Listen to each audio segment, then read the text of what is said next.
저출산으로 인한 인구 감소와 고령화, 지역 소멸 문제가 현실로 다가왔습니다. 특히 9개 시군이 인구 감소 지역으로 선정된 충남은 큰 위기에 빠졌는데요. CNB 뉴스에서는 지방 소멸 문제의 현 주소를 짚어보는 기획 보도를 준비했습니다. 먼저 박현수 기자가 그 해법에 대해 알아봤습니다. 저출산 국가인 우리나라는 지난 2021년, 1970년 통계 이래 처음으로 첫 데드크로스를 보였습니다. 수도권 인구는 50%를 초과한 반면 지방은 인구 감소와 불균형이 심화되고 있는 상황 속 충남 역시 위기에 빠졌습니다.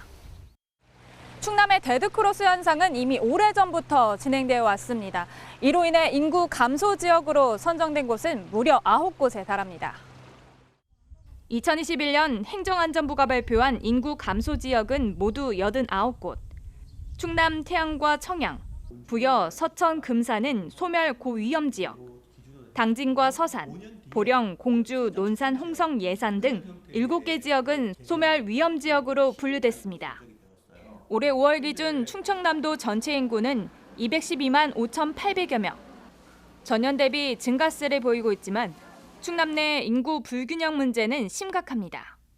충남 내에서는 천안, 아산, 서산으로 인구가 집중이 되고 있고요. 충남 전체적으로 봤을 때는 수도권으로 인구가 유출되고 있는 구조를 가지고 있습니다. 9개 시군 같은 경우는 인구 감소와 고령화율이 급격하게 진행될 걸로 예상되고 있습니다. 이에 대해 선제적으로 대응하기 위해서 국가적 차원에서 지방소멸기금을 조성하고 인구 감소 대응 기본법을 만들고 이에 따른 기본계획과 실천 전략을 준비해가고 있는 중입니다.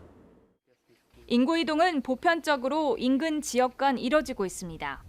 하지만 출생률이 늘지 않은 상황에서 수평적 인구 이동을 유발하는 정책은 오히려 지역 간의 과도한 경쟁을 불러올 수 있습니다. 충남의 북부에 있는 지역 같은 경우에 천안이나 아산 같은 경우에는 수도권과의 인접성으로 인해 가지고 일단은 상당히 많이 발전을 하고 있습니다. 즉 지역 소멸 위험에서는 상당히 멀다라고 볼 수가 있죠. 반면에 충남에서 수도권에서 먼 그 이하 지역들 같은 경우에는 사실 대부분 알다시피 지역 소멸 위험 지역으로 노출되어 있습니다. 같이 인구 소멸 위기에 놓인 지역이 경쟁을 하게 돼서 어떤 지역은 성장할 수 있지만 어떤 지역은 더 소멸의 늪으로 빠질 수가 있기 때문에 성과 없는 출혈을 막고 서로가 함께 상생하며 인구를 늘리기 위해서는 지역의 산학 연관의 협력이 중요합니다.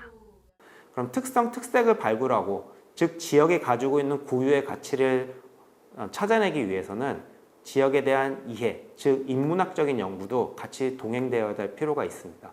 서로 힘을 모아서 지역에 대한 연구를 하고 그거를 맞는 제품을 생산해내고 그거를 지원하는 과정, 즉 지역의 어떠한 연계 구조를 만들고 그거를 지역 가치를 발굴함으로써 이거를 사슬로 체계화해 나가다 보면은 이거는 지역 소멸 대응 정책에 있어서 지역 고유의 특성 있는 정책을 발굴해낼 수가 있고 이것은 어떠한 적자 생존의 원칙에서 타 지역의 인구를 유입해 오려는 이런 것보다는 서로 다 모든 지역이 발전할 공동으로 상생할 수 있는 이런 근간을 만들어낼 수 있다라고 할 수가 있겠습니다.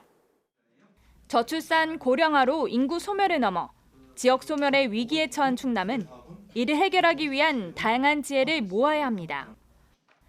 특히 17개 시도 가운데 두 번째로 외국인 근로자가 많은 만큼 이러한 사회 문제를 이용한다면 경제 발전은 물론 지역사회가 함께 성장할 수 있을 것으로 보입니다. 자연적 인구 증가율이 높을 가능성은 거의 불가능하다고 본다면 충남은 사회적 인구 증가의 측면에서는 아직까지 잠재력이 높은 편이고요. 그런 측면에 봤을 때는 외지에서 이주해오는 이주자들을 어떻게 긍정적으로 유인할 것이냐. 근데 연구 결과에 의하면 북한 이탈 주민 그리고 외국인 노동자, 결혼 이민자에 대해서 사회적 포용성이 상대적으로 낮습니다. 지역사회가 잘 받아들인다면 지역 경제 발전과 인구의 역동성에 긍정적인 영향을 미칠 수 있을 것이라 생각을 합니다. 김태흠 충남도지사는 민선 8기 출범 1주년 기자회견에서 앞으로 지역 특색과 특장을 살린 발전 전략을 추진하겠다고 밝혔습니다. 이 해결책이 지역 불균형을 해소하고 나아가 인구 정책의 새로운 답안이 될지 주목됩니다. CNB 뉴스 박현수입니다.